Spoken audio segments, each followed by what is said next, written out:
Gente, parte anterior estava falando sobre o Tomás Antônio Gonzaga, principal autor desse período, muito cobrado nos vestibulares, e ele é importante porque, principalmente pelo seu viés político, né, pelas poesias satíricas que ele escreveu, embora Marília de Dirceu, que é uma poesia lírica, também seja muito famosa. Bom, então na poesia satírica ele escreve as cartas chilenas, que é esse texto aqui, na verdade são 13 cartas escritas em versos decassílabos brancos e vocabulário simples. Então é uma forma de escrita muito simples, o que torna elas bem popular, né? São 88 páginas, são 13 cartas escritas por ele. Nessas cartas ele cria um cenário fictício e ele também usa pseudônimos. O que é pseudônimo? Como se fosse apelidos. Ele não coloca o nome dele em nenhum dos textos dele, justamente porque ele faz essa crítica num momento que não tinha nenhuma liberdade de expressão, né? Tanto que depois a gente tem ali é, a história do Tiradentes, que é um exemplo disso, né? Foi o único que assumiu ali, que encabeçou a Inconfidência Mineira e foi morto, estraçalhado, enfim. Então ele não podia contar que era ele e nem que ele estava falando do governador de fato. Então o que ele fez? Ele escrevia essas cartas com pseudônimo e chama cartas chilenas porque ele finge que está falando do Chile, mas na verdade ele está falando do Brasil. Então ele finge que está falando do governador do Chile, mas na verdade ele está falando do Brasil também.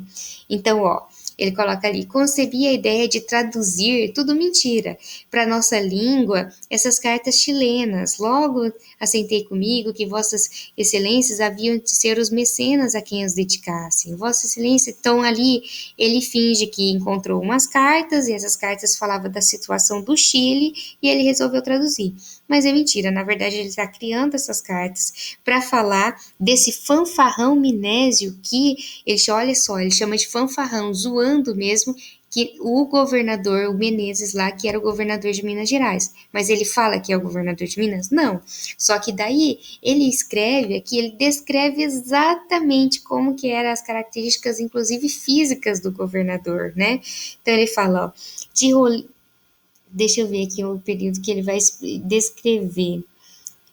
Ó, corpo de estatura um tanto esbelta, feições compridas, olhadura feia, tem grossas sobrancelhas, testa curta, nariz direito. Então ele faz uma descrição de modo que o povo, quando pegava essas cartas, já reconhecia toda a situação, que na verdade não estava falando do Chile, mas sim do Brasil. Isso se tornou bastante popular, o que obviamente não foi muito bom para ele, não foi bem recebido pelo governo.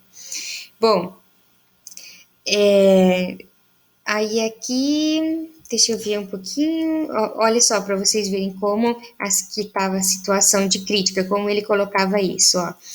Aos mais escutam sem dizer palavras, são estes loucos-chefe, ou são os exemplos, que na Europa te dão os homens grandes, os mesmos reis não honram aos vassalos, deixam de ser, por isso, uns bons monarcas? Como errado caminhas, tipo, como está indo tudo errado, eles estão fazendo tudo de, não está certo isso. O respeito, por meio das virtudes se consegue e nela se sustenta, nunca nasce do susto e do temor que aos povos metem injúrias, descortejos e carrancas. Então, olha que importante os princípios do iluminismo marcado aqui. Ele está querendo dizer, olha, o respeito a gente consegue com boas atitudes e não impondo da forma como você está fazendo, governador, não com autoritarismo, com violência. Então, aqui ele está pregando aqueles ideais lá do iluminismo da liberdade, né? De conseguir as coisas de uma outra forma, mais democrática. E por aí vai nas cartas, ele vai fazer 13 cartas mais ou menos nessa situação. Então, é uma crítica à situação administrativa da colônia entregue aos abusos, né, desse governador. Então, é uma carta política que denuncia, é uma carta, não, são cartas que denunciam essa situação abusiva da época e pregam ali os princípios do iluminismo. Bom, gente, é isso. Eu não vou deixar atividade para vocês agora, porque eu vou deixar para passar a atividade lá no bloco de atividades da próxima quinzena. Quem estiver assistindo agora já sabe, quem não, daí vai saber na hora que já tiver atividade para fazer. Provavelmente vai ser a atividade do livro mesmo, então quem quiser já ir adiantando, dá uma olhada lá nas perguntas do livro. Abraços, e daí se tiver dúvida, entre em contato comigo no WhatsApp, a gente pode organizar aí uma live